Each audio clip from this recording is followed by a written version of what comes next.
selamat datang di Investa News bersama saya Nisfatul Indri Fauzia yang akan menemani Anda beberapa menit ke depan untuk membahas seputar dunia investasi edisi Senin 14 Agustus 2023. Berita pertama pada hari ini, indeks harga saham gabungan IHSG ditutup melemah 0,19% ke 6.879 pada Jumat 11 Agustus. Dengan begitu, IHSG melemah 13,29 poin atau 0,19% dari perdagangan hari Kamis. Analis Infovesta Capital Advisory Fajar Dwi Alfian mengatakan IHSG berpotensi kembali melemah, mengekor dari bursa saham Wall Street pada Jumat malam di rentang 6.852 sampai 6.910. Menurut Fajar, seputar kenaikan yield obligasi AS seiring dengan komentar pejabat The Fed yang hawkish, kenaikan indeks harga produsen AS yang lebih tinggi dari perkiraan. Adapun sentimen lain seperti rencana pemerintah Amerika Serikat yang akan menarik utang lebih besar lagi sehingga dapat meningkatkan suplai surat utang yang mendorong yield untuk naik. Menurut Fajar, sektor yang akan sangat diuntungkan saat menjelang pemilu antara lain seperti sektor perbankan, konsumsi, dan sektor properti. Memiliki prediksi yang berbeda, senior research analis MNC Sekuritas Herditya Wicaksana mengatakan IHSG akan berpeluang menguat dengan support 6.865 dan resist 6.892. Menurut Herditya, untuk sentimen kami perkirakan dipengaruhi pergerakan harga komoditas.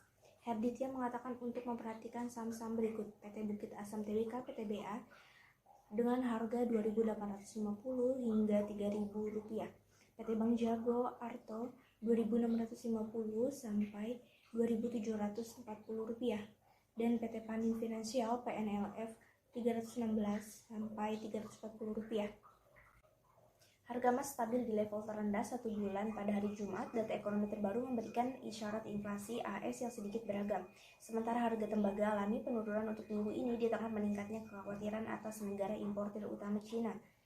Data hari Kamis menunjukkan inflasi konsumen AS tumbuh dengan stabil pada bulan Juli dari bulan sebelumnya, tetap berada di atas kisaran target tahunan Federal Reserve dan menginspirasi sedikit optimisme di pasar.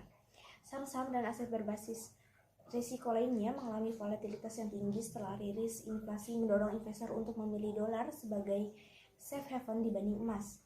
Data inflasi hari Kamis juga tidak banyak membantu untuk menghalangi spekulasi bahwa Fed akan mempertahankan suku bunga di bulan September. Namun, pasar semakin ragu bahwa Bank Sentral akan memangkas suku bunga tahun ini, sehingga memberikan potensi yang lemah untuk emas. Emas spot naik 0,1% menjadi 1.915 per US, sementara emas berjangka turun 0,1% menjadi 1.947 per US. Kedua instrumen diekspektasikan turun lebih dari 1% minggu ini. Minggu ketiga berturut-turut harga emas serta pasar logam yang lebih luas tertekan oleh penguatan dolar. Pasalnya, kekalahan di pasar obligasi dan ketidakpastian atas suku bunga mendorong aliran dana ke dalam dolar. Greenback naik minggu ini dan sebagian besar telah mengungguli emas sebagai safe haven dalam beberapa bulan terakhir di tengah meningkatnya spekulasi bahwa suku bunga AS akan tetap lebih tinggi untuk waktu yang lebih lama. Suku bunga yang lebih tinggi menjadi sinyal buruk bagi emas dan logam lainnya karena meningkatnya biaya peluang untuk memiliki aset yang tidak memberikan imbal hasil. Logam mulia lainnya mencatat beberapa kenaikan pada hari Kamis, tetapi masih akan menutup minggu ini lebih rendah. Platinum turun 1% minggu ini, sementara perak akan jatuh hampir 4%, sementara nikel turun 0,6%, timah turun 0,15%, biji besi turun 0,1%, dan tembaga turun 0,37%. Di antara logam industri, harga tembaga naik sedikit pada hari Jumat, tapi mengalami penurunan tajam untuk minggu ini di tengah meningkatnya tanda-tanda pelemahan ekonomi di negara importir Cina. Tembaga naik 0,1% menjadi 3.760 per pon, tetapi turun 2,80% untuk minggu ini. Data inflasi dan perdagangan yang lemah dari Cina menunjukkan bahwa importir tembaga terbesar di dunia ini hanya alami sedikit perbaikan ekonomi pada awal kuartal ketiga. Hal ini disertai dengan meningkatnya kekhawatiran terhadap pasar properti negara tersebut di tengah laporan bahwa beberapa developers besar menghadapi kesulitan dan memenuhi kewajiban utang mereka. Pembatasan baru AS terhadap investasi di sektor teknologi Cina juga menambah kekhawatiran akan bangkitnya kembali di perang dagang antara kedua negara.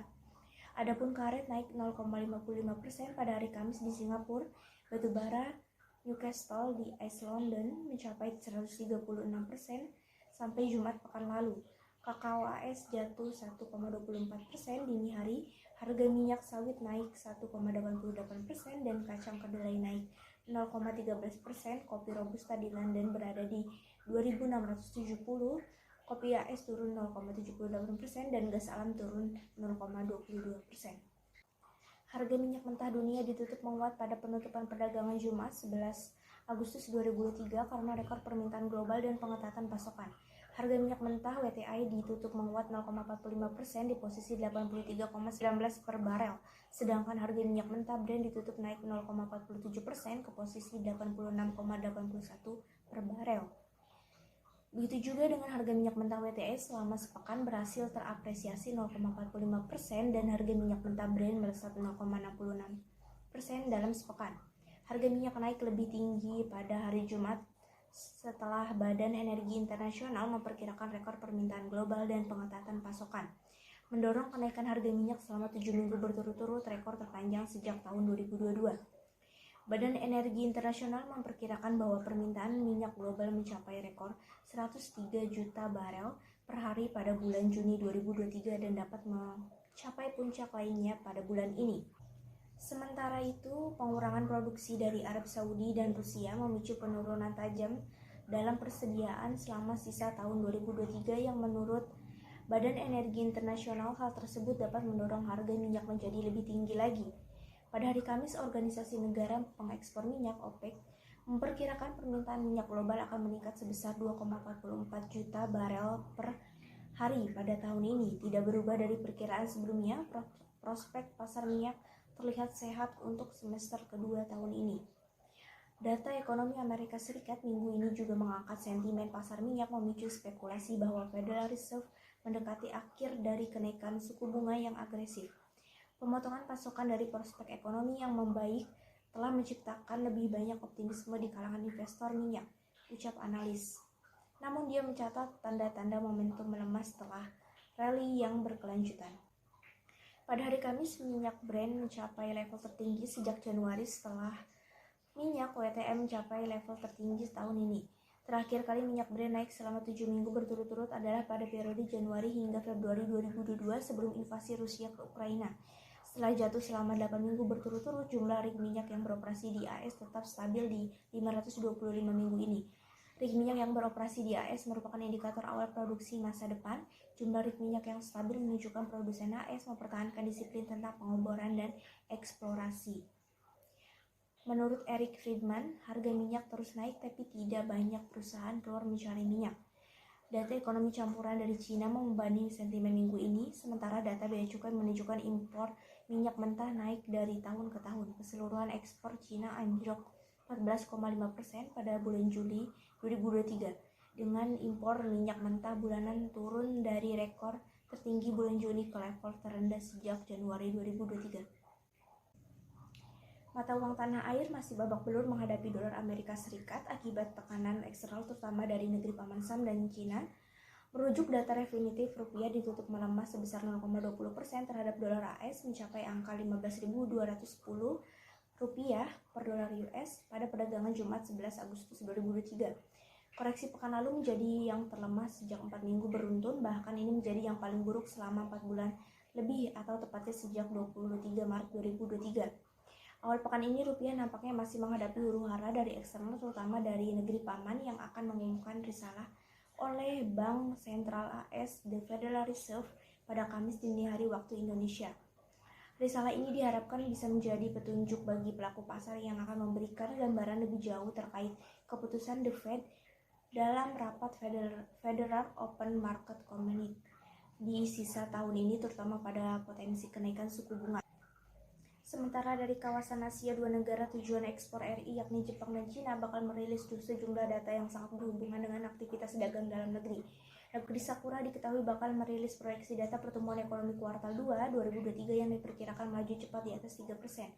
Hal ini tercermin dari tingginya permintaan dan inflasi negara tersebut, apalagi ditambah kebijakan moneter ultra longgarnya melalui pemangkasan suku bunga acuan Bank Sentral Jepang.